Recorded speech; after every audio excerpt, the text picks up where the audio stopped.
E aí, galera, tudo bem com vocês? Sejam bem-vindos ao Homecast. Boa noite, boa tarde, bom dia, boa madrugada. Não sei o horário que você está ouvindo a nossa troca de ideia aqui.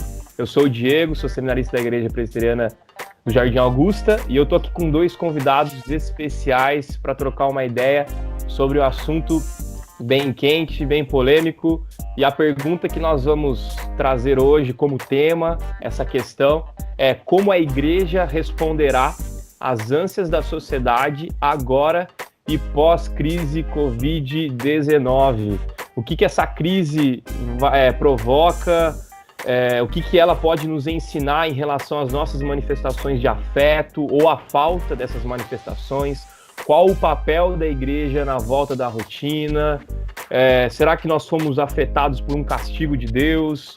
Não sei. E aí, para responder essas perguntas, eu estou aqui com um professor amigo, ele que é licenciado em História pela Faculdade de Filosofia, Ciências e Letras de Palmas, doutor em História também pela Unesp, mestre em Ciência da Religião pela Universidade Metodista de São Paulo, curso pelo melhor seminário do Brasil, Seminário Presbiteriano do Sul, em 1983, é isso mesmo, né, professor? Ele Exatamente. É assistente associado da Universidade Presbiteriana Mackenzie e o melhor professor também da Casa de Seminário, editor da Revista Teológica, tem experiência em História, com ênfase em História do Brasil, do cristianismo, de religiões, atuando principalmente nos seguintes temas: protestantismo brasileiro, pensamento social e político e teologia social e ética social.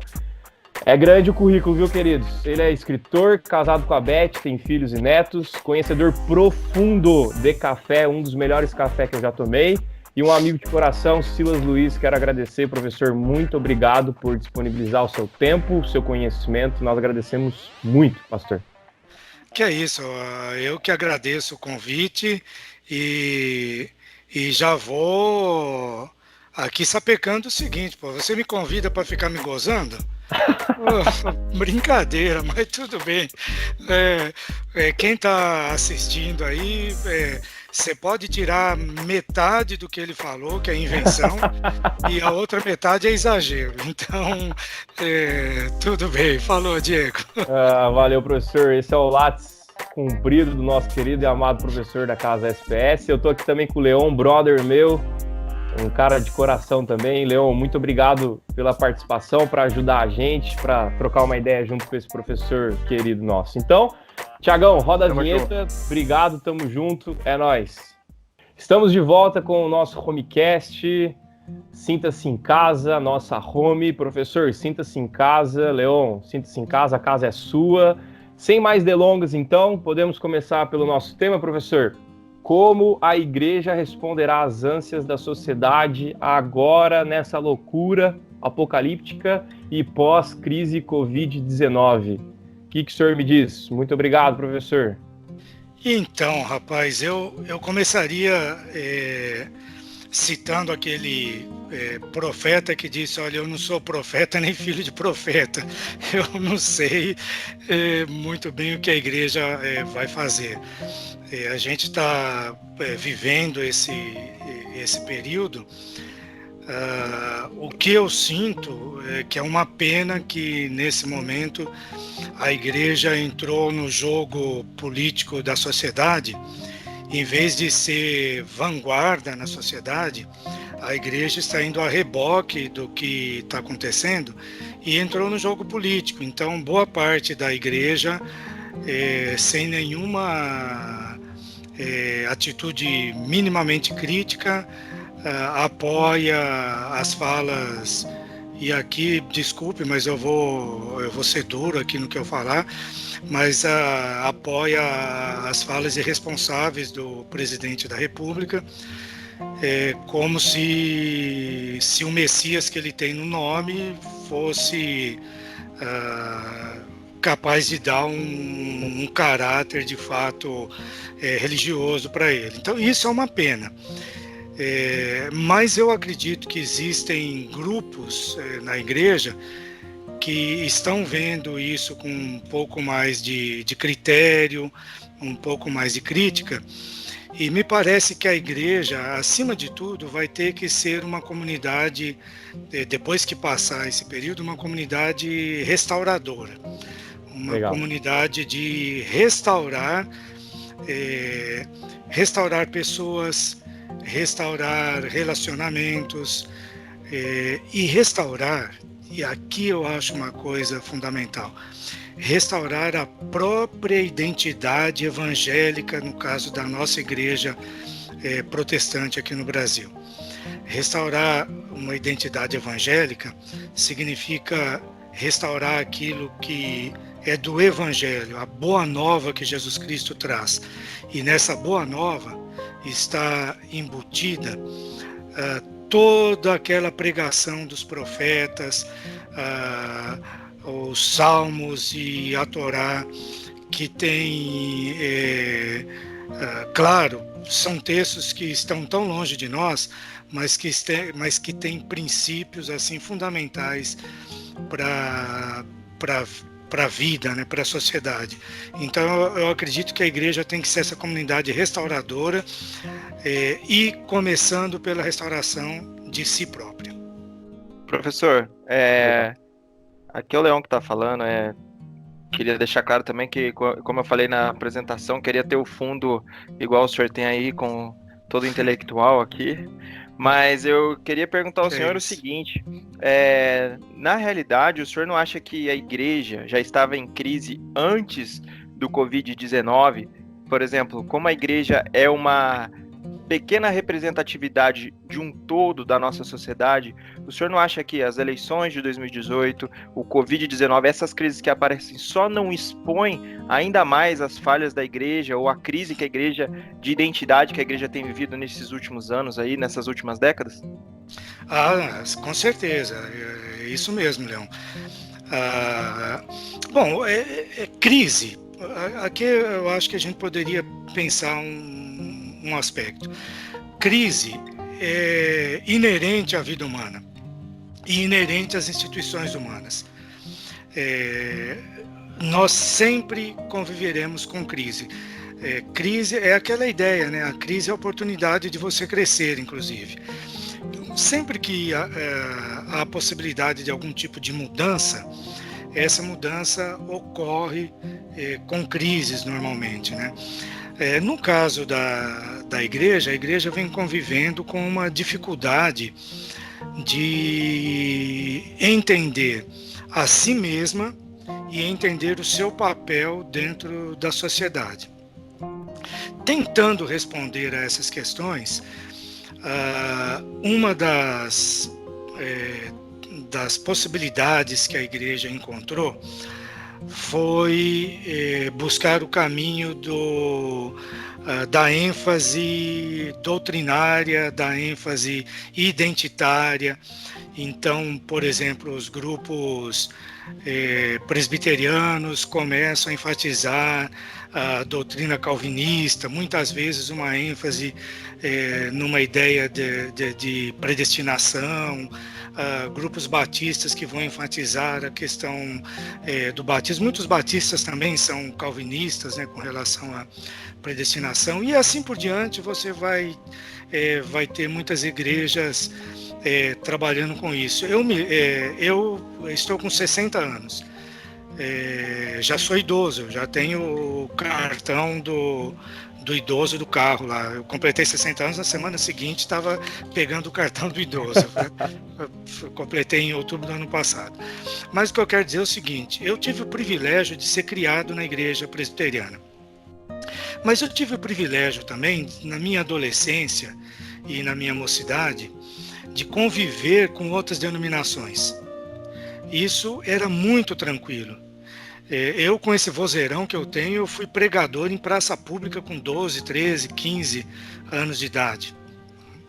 E uma coisa que a gente falava muito é que o importante é, se a pessoa encontrasse Cristo, que ela fosse direcionada para uma igreja que professasse Cristo como Senhor e Salvador, tal. Não necessariamente para a igreja presbiteriana.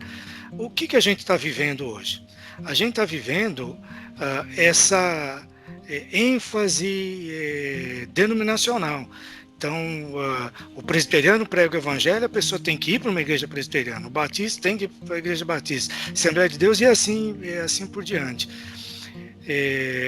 Então, isso já é uma crise que vem nas últimas décadas, não é de fato agora. Mas eu acho que você tem razão, Leon. Essa situação, principalmente de 2018, com a eleição tudo, essa situação ficou mais escancarada ainda, ficou mais clara, uma crise que a gente tinha. Eu quero, para depois não passar, dizer que eu não tenho dificuldade, problema que os membros da igreja votem em quem quiserem votar. Eu acho que isso é democracia, né? É democracia, tem que ter essa liberdade, não é essa questão. Então pode votar na direita, como pode votar na esquerda. Eu acho que e entre direita e esquerda existiam outras opções também. Não é essa questão. O que o cristão tem que fazer é que a fé cristã precisa de alimentar, inclusive, o voto dele. Acho que isso é fundamental. Porque a fé cristã alimenta o nosso cotidiano, alimenta as atitudes que nós vamos tomar. Eu estou usando a palavra alimenta, talvez a palavra melhor seria informa. Né? Então, a minha fé precisa de informar as minhas ações, as minhas atitudes, os meus atos, inclusive o meu voto. Então a pessoa não pode votar simplesmente porque um gritou mais alto, ou porque o outro falou de coisas assim bem pontuais. Ou porque o pastor mandou, né? Ou porque o pastor mandou, que é uma coisa gravíssima, e infelizmente existem grupos religiosos que fazem isso. A gente não precisa de citar, mas isso está muito claro nesse processo eleitoral e até agora. Isso está muito objetivado, né? Na crise agora do Covid, aí, a gente viu isso mais claro ainda, né? Pastores se manifestando, não vai fechar e tal, né? Então tomando atitudes assim que são mais partidárias do que uma visão esclarecida, pensada, embasada pela fé, mas também cientificamente, porque nós não somos contra a ciência. A palavra de Deus não nos emburrece, muito pelo contrário. Sim. É isso. Muito legal, pastor, muito legal. Eu tenho duas perguntas de um dos nossos ouvintes aqui, o Vini, aqui de São José dos Campos, mandou uma pergunta pra gente. Em relação, primeiro, uma ideia de castigo, né? Será que a gente foi afetado com o castigo de Deus?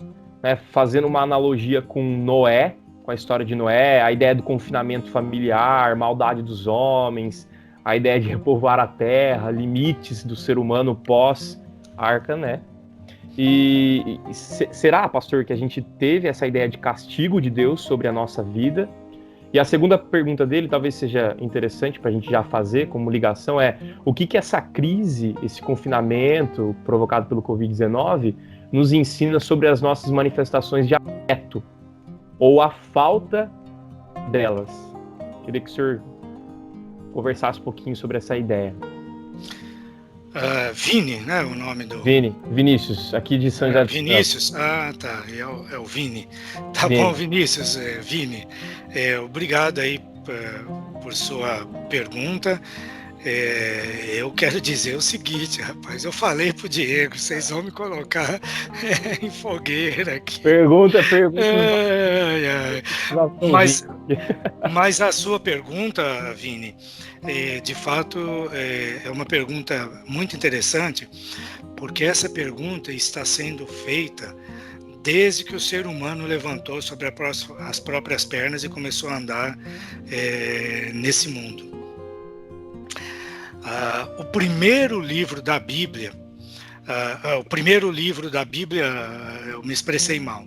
Eu vou dizer assim, o primeiro livro que nós temos notícia, que foi o primeiro livro escrito, o primeiro texto a ficar mais ou menos pronto, os intelectuais que estudam essa área, né? Eu não sou biblista e tal, mas o Diego deve entender melhor disso do que eu, que está com as ideias fresquinhas lá do seminário, mas parece que o pessoal da área aí tem um certo consenso de que o livro de Jó seria o livro mais antigo da Bíblia, né? E Vinícius, o que é o livro de Jó? É exatamente uma tentativa de responder essa sua pergunta aí. E sabe, não responde, cara. Acho que foi uma das melhores. Não responde. Não, eu tô brincando um pouco, mas eu vou levar a sério a sua questão, sim, Vini. Eu espero que você entenda, assim, que eu estou tentando descontrair um pouco. Eu acho que responde. Eu acho que responde no seguinte sentido. Quem somos nós para concluirmos se um momento como esse que estamos vivendo é um castigo de Deus ou não? Porque, no fundo, não é isso que interessa mais. O que interessa mais, e aí é a resposta pastoral da igreja, o que interessa mais é aquilo que aconteceu com Jó o tempo inteiro no livro dele. Jó sabia que Deus estava com ele, apesar de tudo. E aí eu lembro do Salmo 23. Eu sei que todo presbiteriano que está numa igreja presbiteriana há pelo menos 6 meses sabe esse salmo de cor, né? E aí o salmo diz assim, olha, ainda que eu ande, lá no 3º versículo, né? Ainda que eu ande pelo vale da sombra da morte, eu não temerei mal algum. Por quê? Porque tu estás comigo. Olha só que interessante aí. O poeta nesse salmo não está dizendo que a gente vai estar livre o tempo todo dos problemas, das dificuldades e até do vale da sombra da morte. Não diz que a gente vai estar livre disso. O que ele diz é que mesmo no vale da sombra da morte, a gente pode ter experiência de que Deus está com a gente. Eu acho que isso é mais importante do que a gente ficar tentando dar aquela resposta que nem Jó, o livro de Jó, deu de forma cabal, né? Porque Deus tem lá os projetos dele, né? E se fosse castigo divino, por que eu e você deveríamos estar confinados se nós somos fiéis a Jesus Cristo? Se é castigo, a gente não vai pegar essa doença, porque o castigo é para quem fez alguma coisa ruim, não é não? Mas não, vem sobre todos. Vem sobre todas as pessoas. Eu acredito num Deus que em Jesus Cristo ama a humanidade e que a preocupação maior dele não é ficar olhando lá do céu, castigando A ou B por causa dos seus erros. Agora, a gente pode dizer também que é castigo no sentido de ser uma consequência da própria maldade humana. Exatamente. Nós somos pecadores. Por causa do nosso pecado, a gente é ganancioso, a gente exclui pessoas, a gente mata pessoas com palavras, os poderosos matam pessoas com as decisões que eles tomam, decisões que definem quem vai ficar empregado, quem vai ser desempregado. Então pode não matar a pessoa diretamente com uma bala de canhão, com um tiro de revólver, mas pode matar de fome, pode matar nas minas de carvão, pode matar de outras formas. Então, essas coisas todas que a sociedade humana tem feito,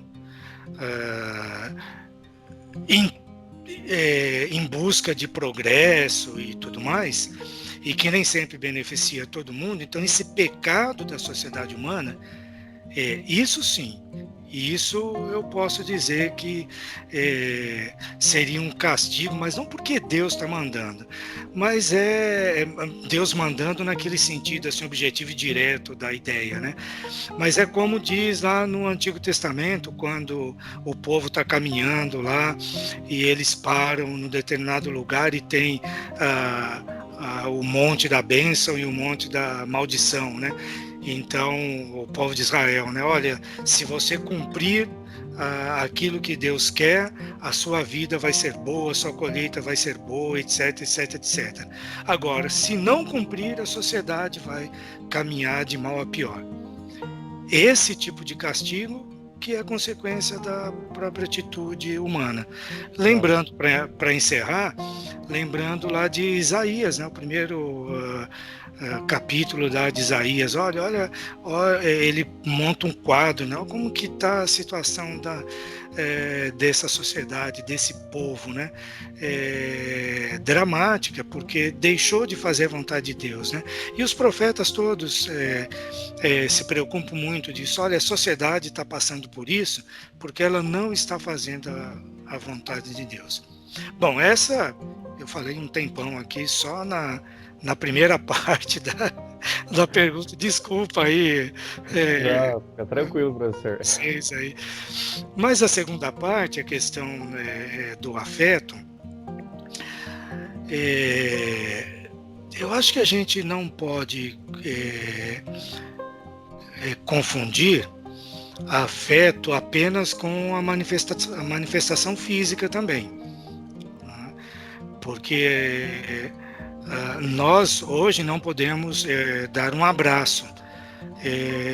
Eu não posso ir lá em São Paulo visitar meu pai e dar um abraço nele.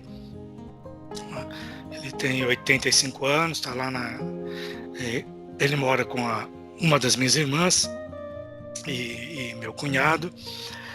Estamos distantes, né? Eu moro em Americana. Mas a gente pode se falar por telefone, pode dizer, olha, meu abraço, eu te amo, né? Então, esse aspecto do afeto, eu acho que a gente, obviamente, está mantendo. E a tecnologia está ajudando a gente nisso também. Agora, possivelmente, muito disso vai mudar depois que acabar essa situação. Outro dia eu estava pensando, será que nós aqui no Brasil não vamos nos tornar meio assim que orientais, meio que japoneses no cumprimento, né? Porque, por exemplo, o japonês tem uma cultura onde ele necessariamente não tem que abraçar o outro, mas o ato dele curvar o corpo é um ato de grande respeito, de grande reverência para com o interlocutor dele, né?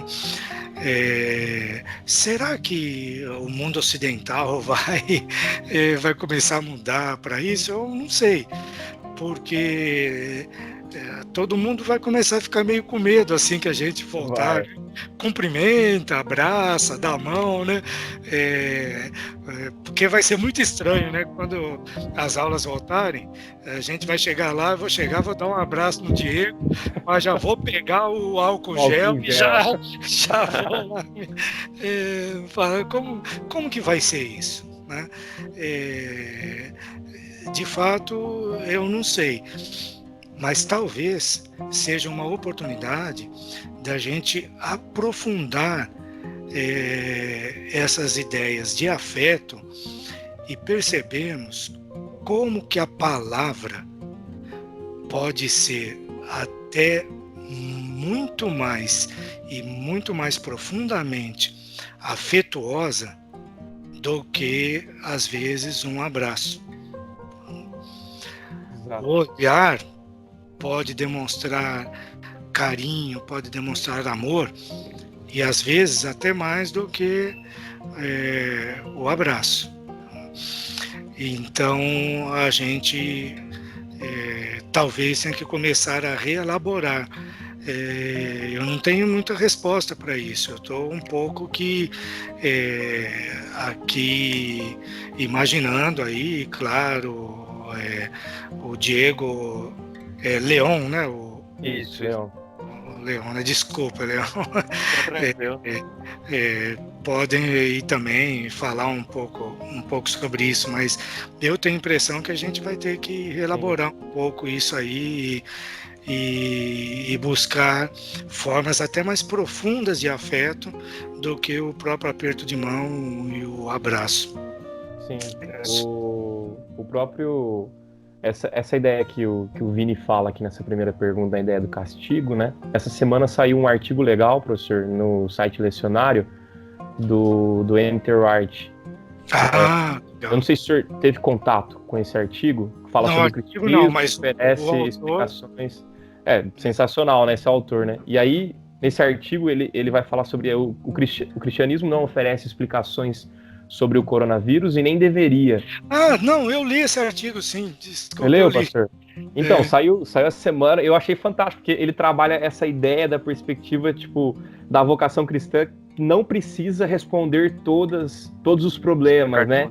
E ao mesmo tempo que ela não precisa responder todos os problemas, a resposta nossa como cristão é o lamento. E ele vai trazer diversos salmos de lamentos e tal.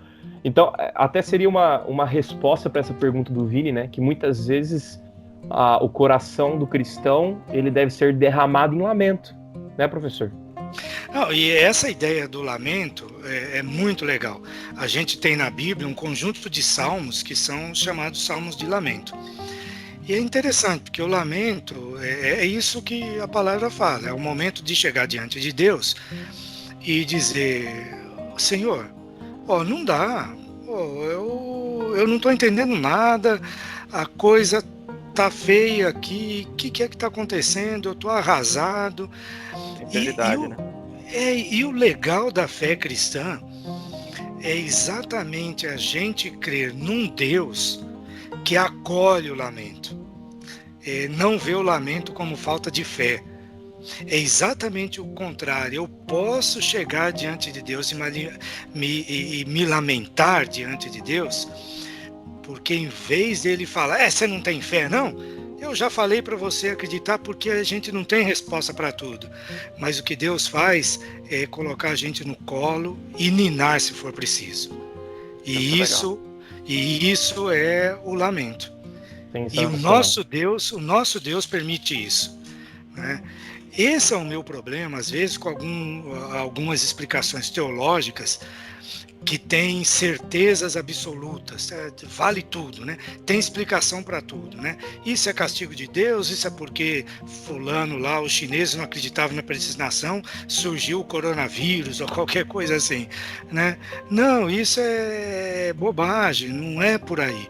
Nós acreditamos num Deus que é um Deus afetuoso, e o lamento, é aquele momento que a gente se entrega nos braços desse Deus afetuoso, como aquela criancinha. Lembra do Salmo 131? Sim.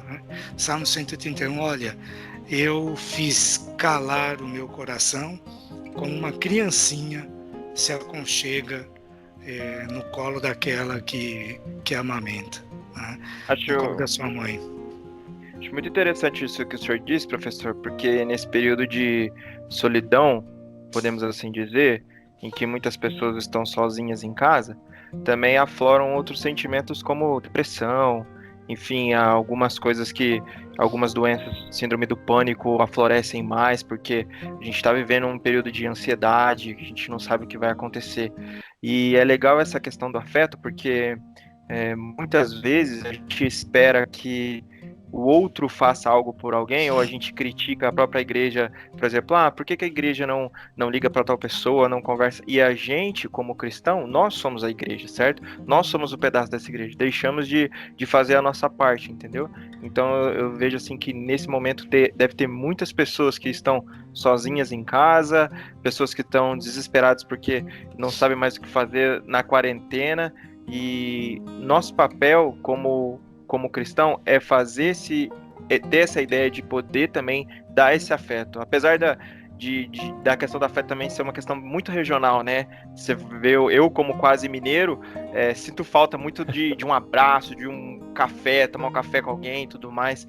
E os cariocas também são muito afetuosos. O paulista já é um pouco mais, assim, distante um do outro, mas ainda tá muito estranho esse momento em que eu não posso ir à igreja, congregar com os meus irmãos, adorar a Deus com os meus irmãos. E depois desse comentário, eu queria te fazer uma pergunta que é o seguinte: sabe aquelas pessoas que a gente sabe que todas as igrejas têm, que é o crente de domingo, é o crente que está acostumado a ir lá ouvir o pastor e depois na semana esquece tudo? Eu queria que o senhor desse uma palavra para essas pessoas. E agora? O que eu faço, já que eu não tenho o meu culto de domingo na igreja? Será que é um momento de eu aprender realmente a louvar a Deus, fazer minha devocional? E essa galera, esse grupo de pessoas, qual a sua mensagem para esse pessoal aí que só vai na igreja de dia de domingo para ouvir o pastor falar? Domingueiro, famoso domingueiro. Os domingueiros? Famoso. Rapaz, olha, sabe, eu acho que, de fato, acho que para essas pessoas é que vai fazer mais falta, né? Porque quem está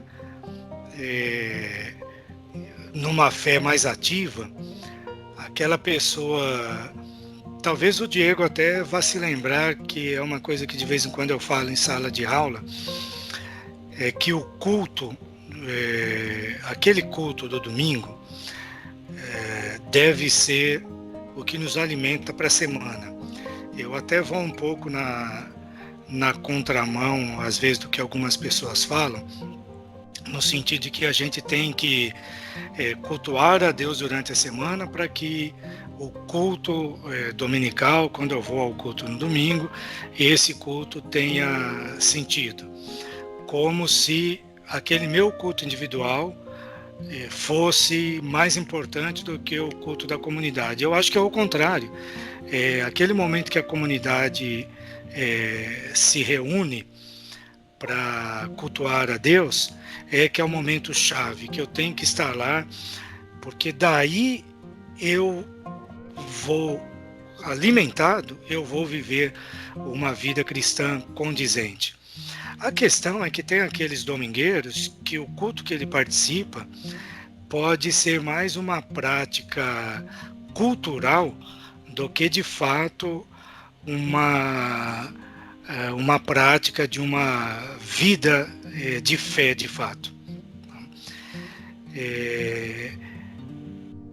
E essas pessoas, então, talvez sintam até mais falta do culto na igreja do que as outras, porque aquelas pessoas que têm uma prática de vida baseada na fé mesmo, na Escritura Sagrada, essa pessoa consegue alimentar-se da Escritura Sagrada, da oração, do culto que está sendo transmitido pela internet, né? Então, o que eu teria a dizer para esses domingueiros é que reavalie a fé e preste atenção se a sua prática de ir ao culto ao domingo é apenas uma prática cultural ou era uma prática embasada numa fé sólida. Uma fé sólida é aquela que, se eu não puder ir ao culto, eu não vou nem perder a minha fé, nem vê-la diminuída ou qualquer coisa assim. Então, esses domingueiros precisam de reavaliar onde é que está. Não sei se vocês lembram um cântico, é um cântico antigo, na época que eu era seminarista, que falava assim: lá está o meu tesouro, né? E que é um texto da Escritura mesmo, né? Onde está o seu tesouro, aí está o seu coração, né? Então, aquele domingueiro, muitas vezes o coração dele não está no Deus que é cultuado. Ele vai à igreja, mas o coração dele está em outros âmbitos, né? Então, domingueiro, reveja aí onde está o seu coração. Qual é o tesouro que você tem guardado e colocado no seu coração? Legal, professor. Bênção demais. São os domingueiros aí de plantão. Onde está o seu tesouro, hein? Cuidado, hein? Então, professor, dentro até dessa ideia de solidão e tal, é uma pergunta da Ju, da minha esposa, que ela falou assim, faz essa pergunta pro professor, nada teológica, então fique tranquilo, não vai muito... Tudo é teológico. Tudo é teológico, né? Tudo é teológico. Tudo é teológico. É uma pergunta mais pro coração, né? Ela diz assim, né? Como lidar com a solidão, essa ideia do isolamento, e nossos sentimentos aflorados nesse momento em que o eu grita. Então, como que a gente lida com a solidão? Porque tem muita gente que está acostumada com a solidão, né? Essa ideia de isolamento, está acostumado, só que tem muita gente que não está e que está entrando em neura, as coisas estão difíceis, assim, uma situação muito difícil, até dentro dessa ideia que o Leão acabou de comentar, essa ideia da solidão, né? Caindo nos domingueiros, mas comentar mais sobre essa ideia dos sentimentos, como que a gente lida com isso, como que a gente pode tratar, porque o que me parece hoje, eu estava até vendo uma live do Caio Fábio com o padre Fábio de Mello, e eles comentam sobre isso, como a solidão mostra o nosso eu aflorado, como a gente fica mais preso com a gente mesmo. Eu queria que o senhor comentasse um pouquinho sobre essa ideia. É o comentário da Juliana. Então, gostaria eu agora de ter uma base sólida aqui de psicologia para tentar responder isso aí, mas eu começaria dizendo o seguinte: o mundo ocidental criou uma forma de vida que é extremamente ativista. A gente está sempre fazendo coisas, né? Isso alguns povos orientais, principalmente orientais, também na África, têm estilos de vida que são diferentes, que têm mais espaço assim para,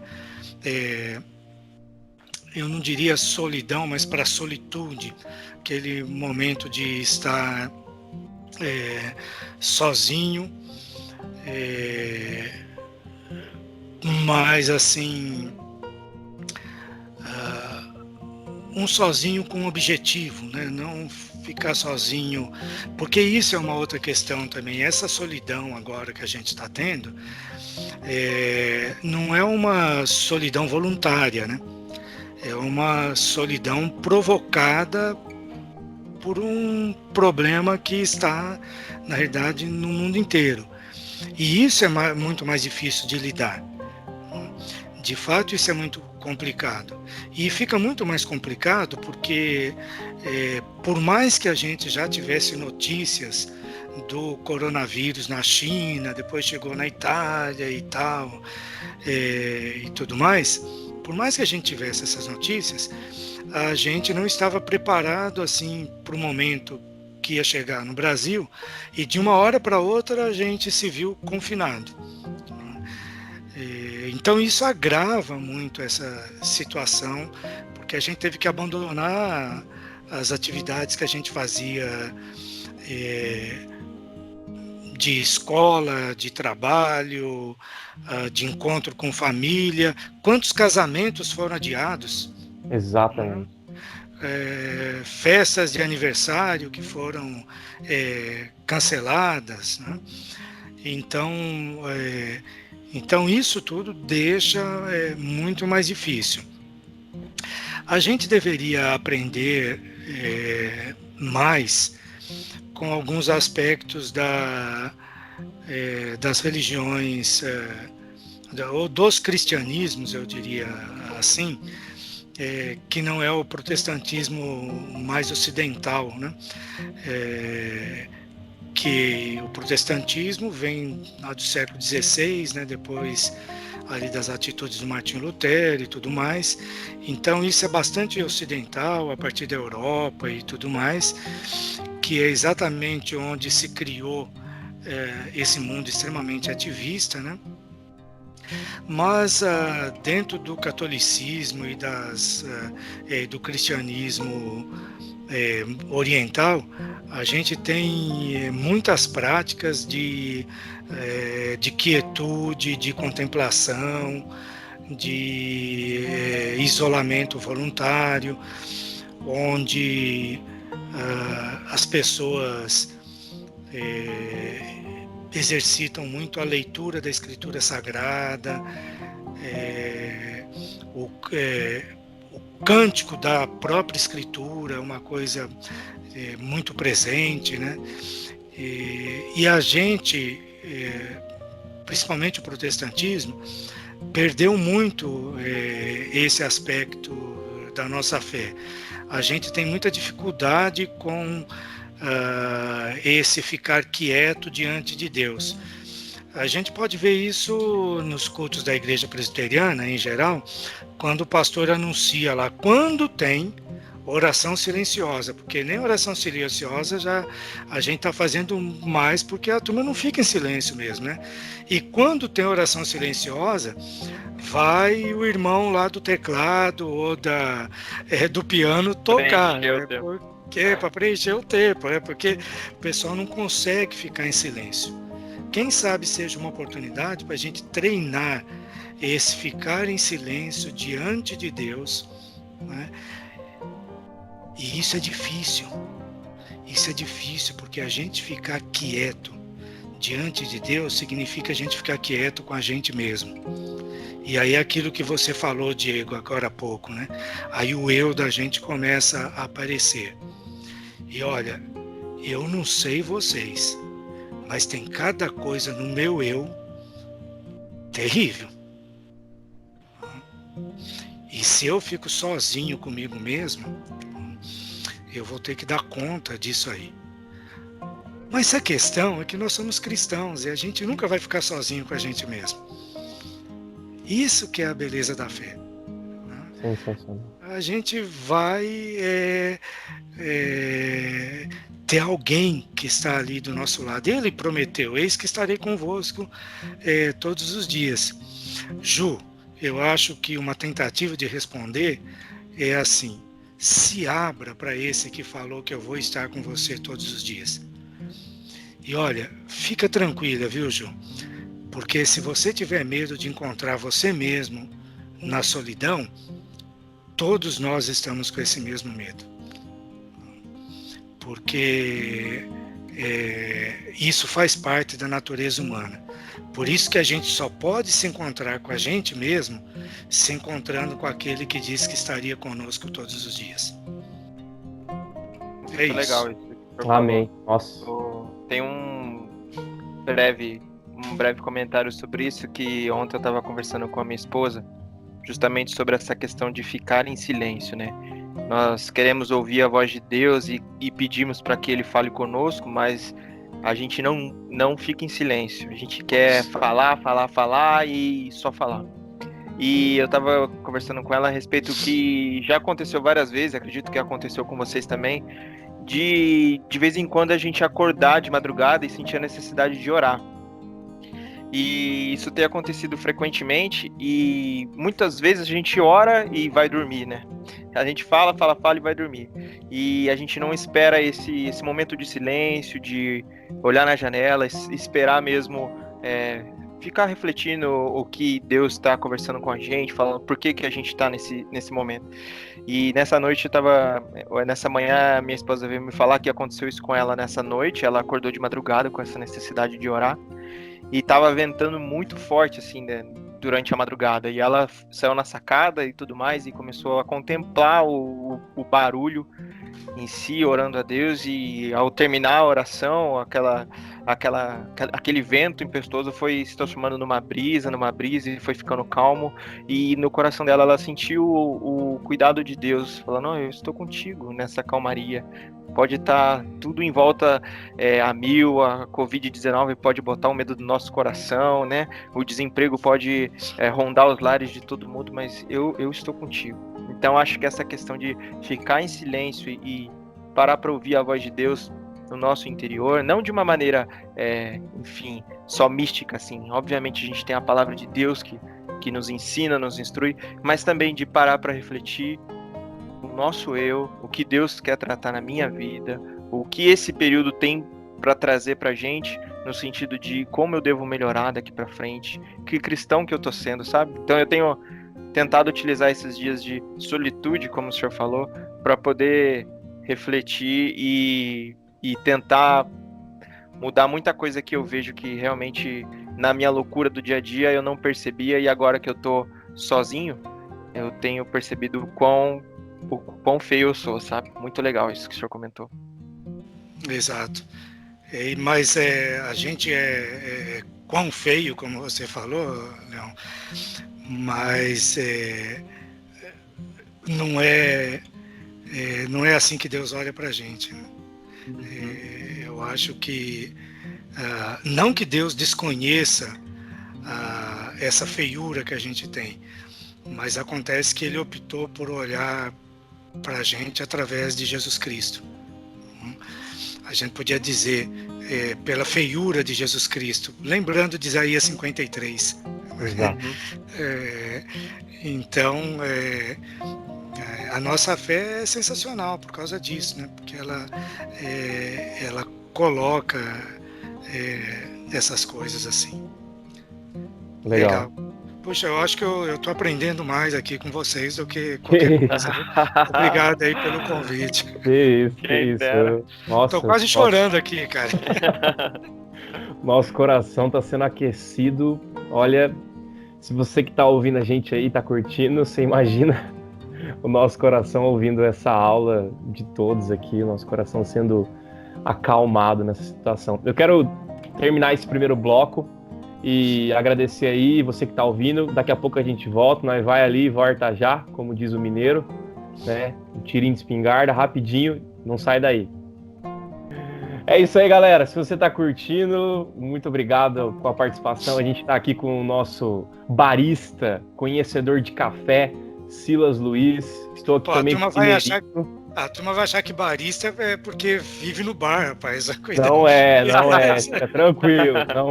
Não é aquele que vive no bar. Ele pode até depois falar pra gente o que é um barista, mas muito obrigado, professor, estar aqui com a gente. Leon, nosso mineiro também, grande conhecedor de café também. Eu acho que até o fim da nossa conversa aqui vai rolar um café entre os dois aqui, né? Beleza. Mas não, agora depois que tudo isso passar, né? Exatamente. Professor, voltando para a gente já caminhar para o encerramento, muito obrigado pela participação aí. Uma pergunta rápida aqui, se o senhor fosse resumir em poucas palavras, como que será contada essa crise, essa situação do Covid-19 daqui 100 anos? Será que vai mais para uma crise espiritual, uma crise da saúde, uma crise dos relacionamentos, tendo uma visão mais histórica aí dessa crise? O que o senhor acha? Olha, se nós olharmos à luz de outros acontecimentos, eu creio que vai ser contado como uma tragédia mundial, muito distante das pessoas que estarão vivas daqui a 100 anos, que é como a gente hoje, por exemplo, comenta a gripe espanhola, né? Exatamente há 100 anos, e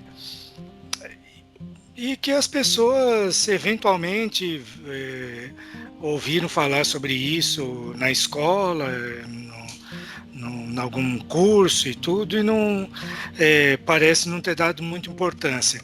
Há 100 anos, a gripe espanhola afetou milhões e milhões de famílias em todo o mundo. Aqui no Brasil morreu o presidente da República na gripe espanhola, né? Que é o Rodrigues Alves. Um pouco depois da gripe espanhola, veja só isso, teve uma outra crise lá chamada gripe asiática, que foi ali pelo final dos anos 40, entrando nos anos 50 já, gripe asiática. E agora, quando começou esse processo aqui do coronavírus, eu conversando com meu pai um dia por telefone, ele falou dessa gripe asiática e que ele ainda era bem jovem, tinha lá, parece que entre 16 e 18 anos, e um amigo dele morreu nessa gripe asiática. Veja só, eu nunca tinha ouvido meu pai falar isso, né? Que tinha ficado no esquecimento. O ser humano tem muito essa capacidade de esquecer esse tipo de coisa. Isso não é necessariamente negativo, não é porque o ser humano seja, de fato, seja maldoso, né? E isso é para a própria sobrevivência. Imagina se a gente gravasse de forma assim muito objetiva na nossa memória todas as tragédias e coisas ruins que aconteceram conosco, né? Não é à toa que depois de acidentes graves e coisas assim, pessoas ficam até o resto da vida sem lembrar o que aconteceu, né? Isso é um mecanismo da própria estrutura psíquica humana, tudo de esquecer. E esse mecanismo tem na sociedade também, eu acho até que um pouco para o bem da sociedade. Mas nós, Diego, que somos historiadores, temos que ser essa memória da sociedade, né? Para falar, olha, não ficar lembrando para ficar sofrendo com aquilo, mas lembrar no sentido, olha, não vamos deixar repetir. Vamos fazer diferente. Vamos fazer diferente, vamos redistribuir renda no mundo, vamos investir na ciência, vamos apoiar pesquisa, vamos amar mais uns aos outros, né? Porque é curioso, né?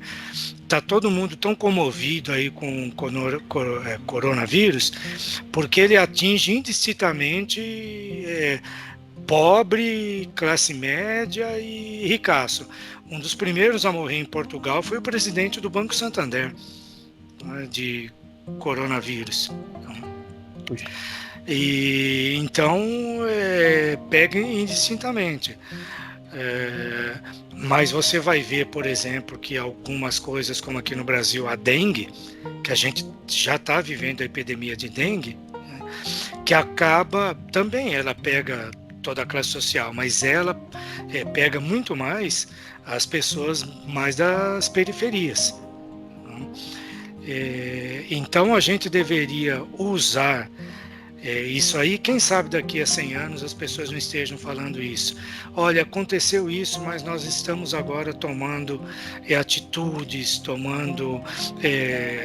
usando práticas médicas, práticas científicas para evitar que ocorra não só uma epidemia dessa, mas como dengue, chikungunya e tudo mais, né? Então a história poderia nos ensinar aí, tomara que seja assim. Legal, professor. Leon, você está aí com a gente? Tô aqui.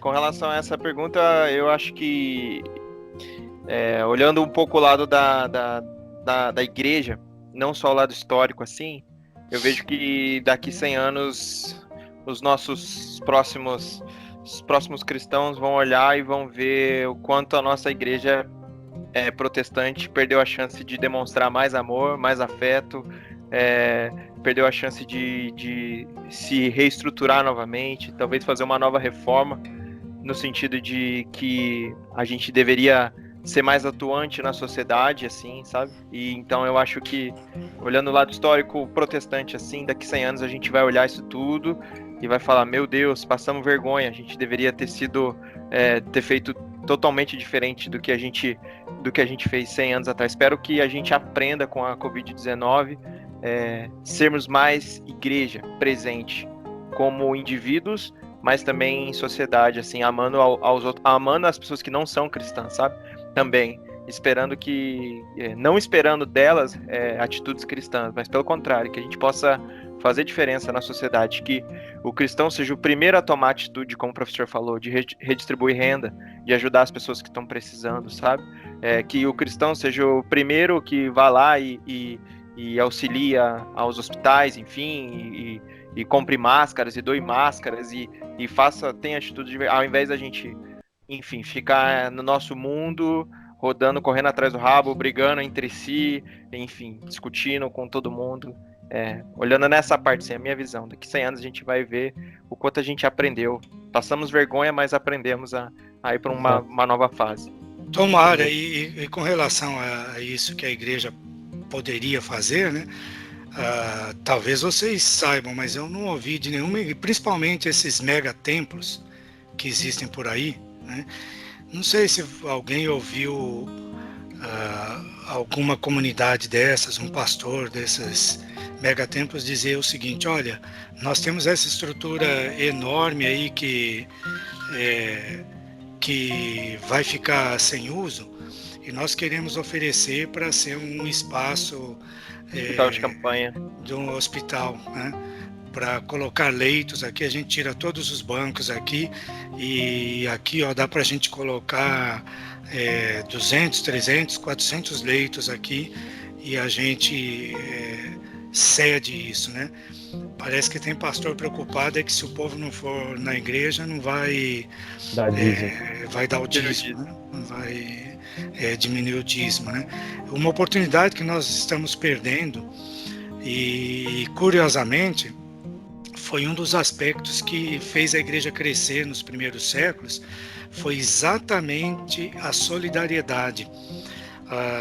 Vamos pensar em algum, por exemplo, Roma, capital do Império, tinha ao seu redor alguns bairros que muito se assemelhavam às nossas favelas de hoje.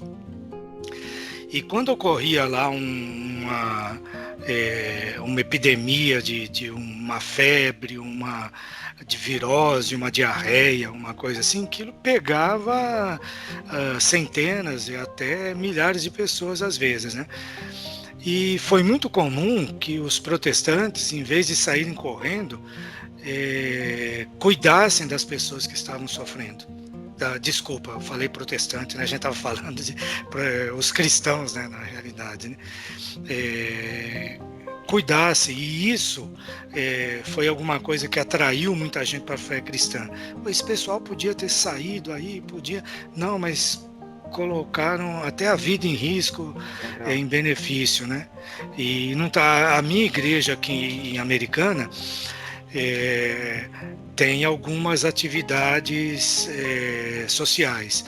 Tem um asilo para idosos que está funcionando, que a gente não chama de asilo mais hoje, né? Um residencial, né? Residencial Evangélico Benaiá.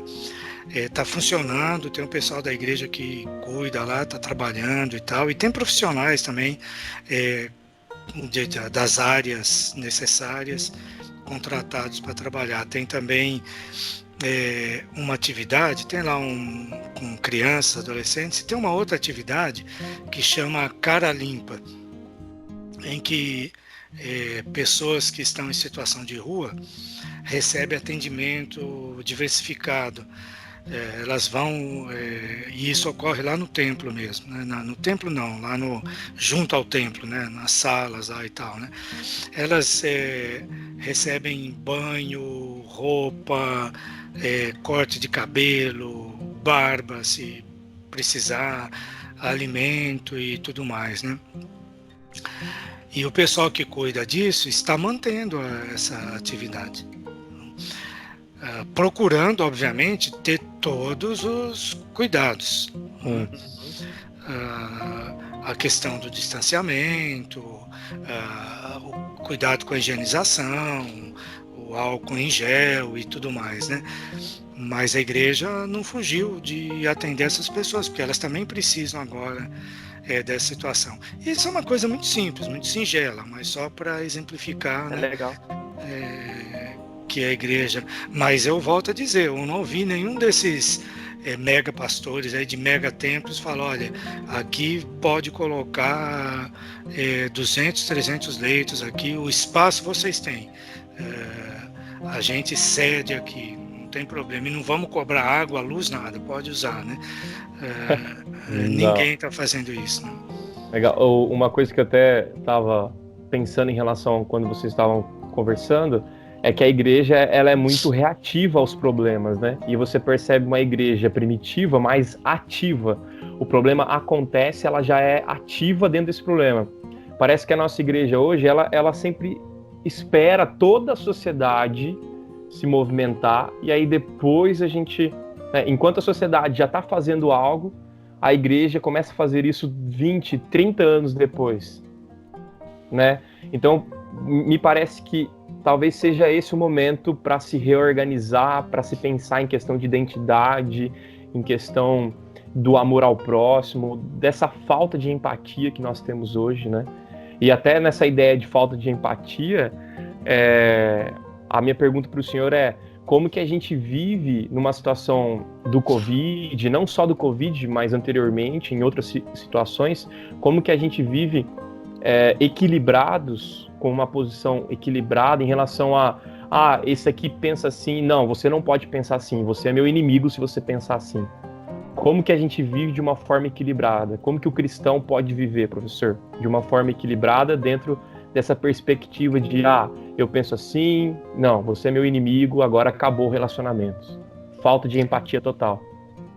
Então, Diego, eu acho que faz parte na vida da maioria de nós brasileiros hoje, mas não só no Brasil, eu acho que isso é uma questão mundial. Faz parte, assim, uma boa noção, um bom conhecimento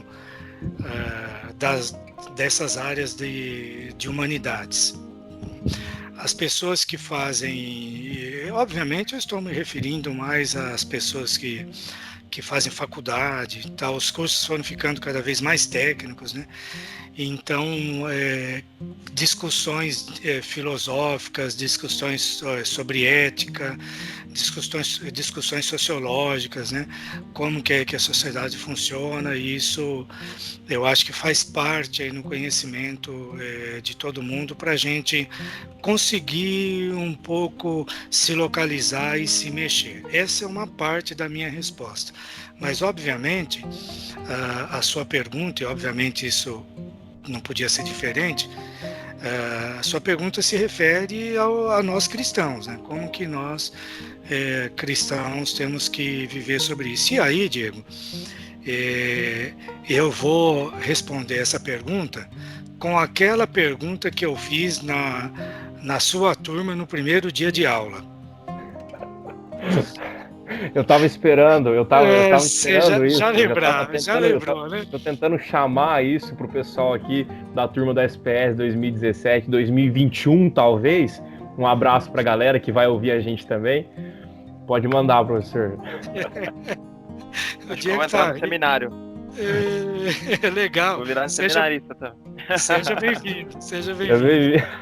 Mas a pergunta que eu fiz para a turma do Diego, eu tenho feito essa pergunta quando encontro a turma em sala de aula a primeira vez, é o seguinte: você já leu a Bíblia toda?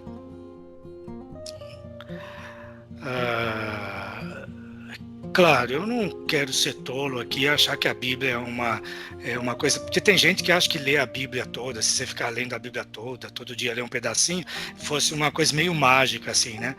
Você lê a Bíblia, pode sair na rua que não vai pegar o coronavírus, né? Não é essa mágica que eu estou dizendo. O que eu estou dizendo é o seguinte: nós cristãos estamos querendo encontrar caminho para nos movimentarmos diante de um mundo que se polariza, que um briga com o outro, nós precisamos de conhecer a Escritura Sagrada, a Palavra de Deus. Quais são as instruções que a Escritura Sagrada nos dá? Claro, o Wright lá que você citou anteriormente, Diego, disse assim, olha, não tem resposta para o coronavírus, não tem isso na Bíblia e na nossa teologia. Né? E não tem mesmo, mas como princípios tem. A Bíblia como princípios tem respostas para nós agirmos. Como Moisés agiu em determinada circunstância, Daniel agiu, Jesus Cristo falou, Paulo agiu, Pedro fez tal coisa. Então, os princípios que nós podemos aprender quando nós fazemos uma leitura consistente, coerente, condizente da Escritura Sagrada, vai nos dar capacidade para a gente viver no mundo. Eu acho, e aí eu não quero parecer nem piegas, nem assim uma falsa piedade, nada disso, mas é Bíblia, é Palavra de Deus. Né? Ela é que tem que nos alimentar e dar os parâmetros para a gente viver no mundo. Eu não poderia pensar diferente. Eu sou cristão, que acredito que Deus falou conosco. Então esse vai ser o caminho do equilíbrio, né? Que também não é fácil, não.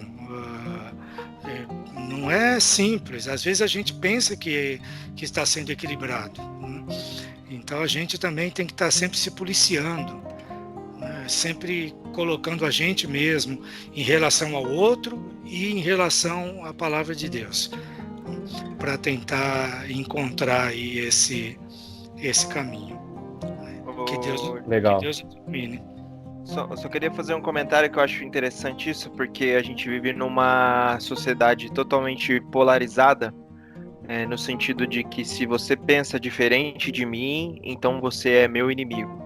Independentemente se você é cristão ou não. Se eu penso A, você pensa B, não vamos mais conversar ou acabou aqui a amizade.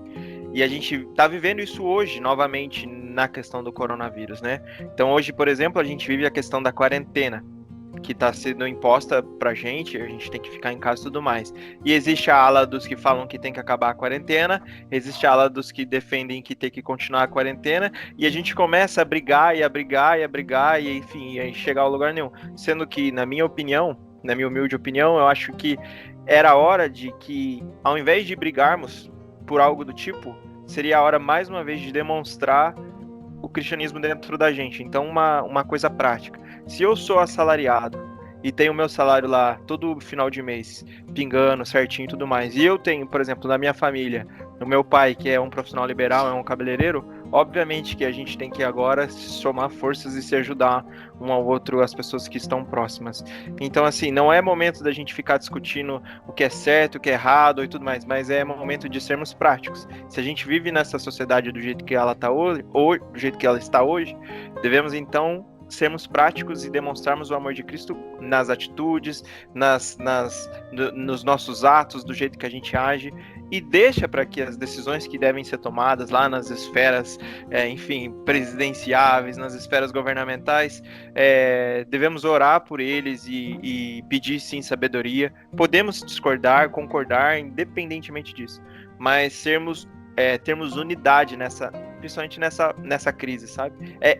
Esse é o ponto que eu sinto falta hoje. Esse é o ponto principal, assim, que eu acho que a gente fica brigando à toa e passa vergonha, o famoso passar vergonha que eu tenho falado nesse podcast inteiro. Exato. Sem dúvida, Leão, eu acho que você está certo, e você tocou num ponto aí que é essencial da gente falar.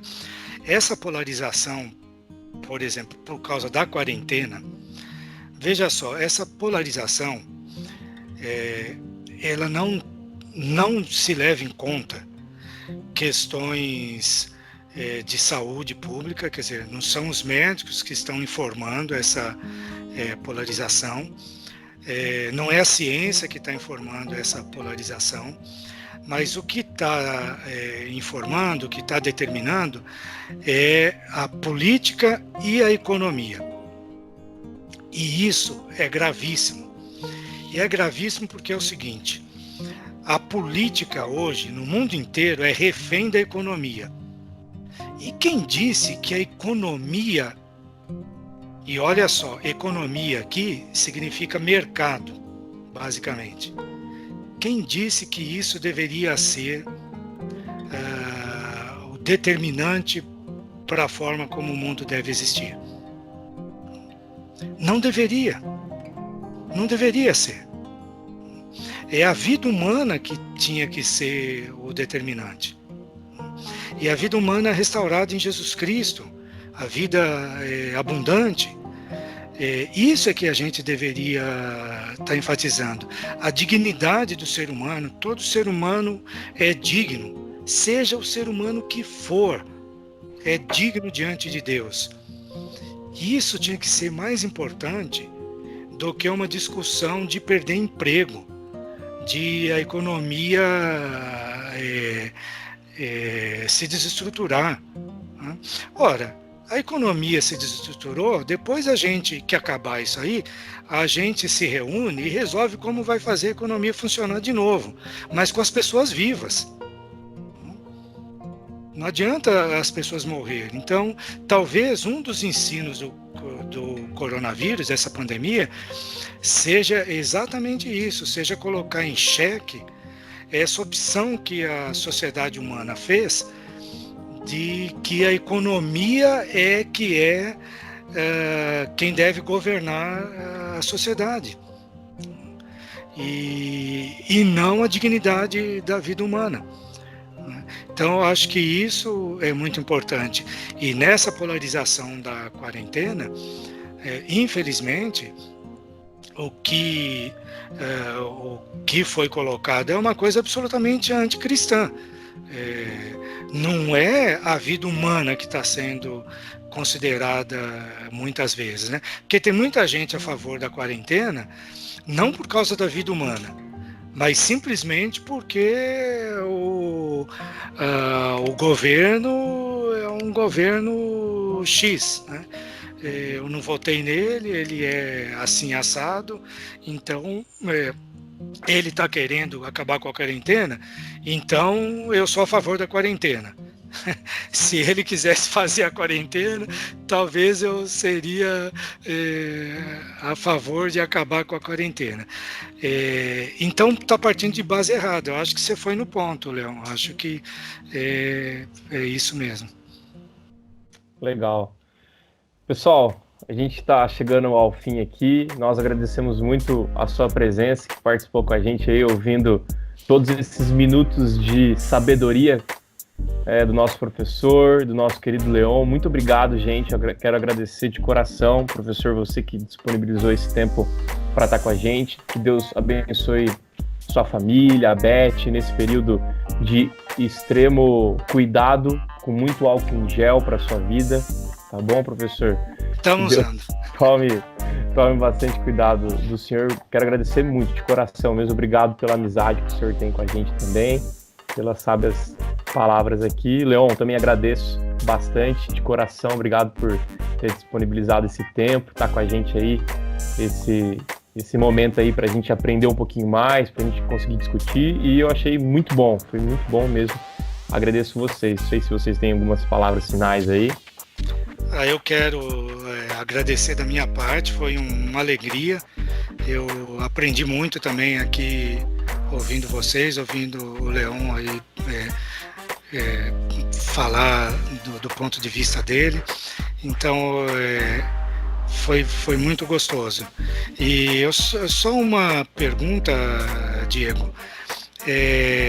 A Igreja Jardim Augusta de São José dos Campos? Isso, Igreja Presbiteriana Jardim Augusta, São José dos Campos, que o Carlos César é pastor. Isso, então, era isso que eu queria confirmar, né? Fica um abraço também. E deixa, então, entrega aí um abraço aí no Carlos César, um amigo de longa data já, é uma pessoa muito querida.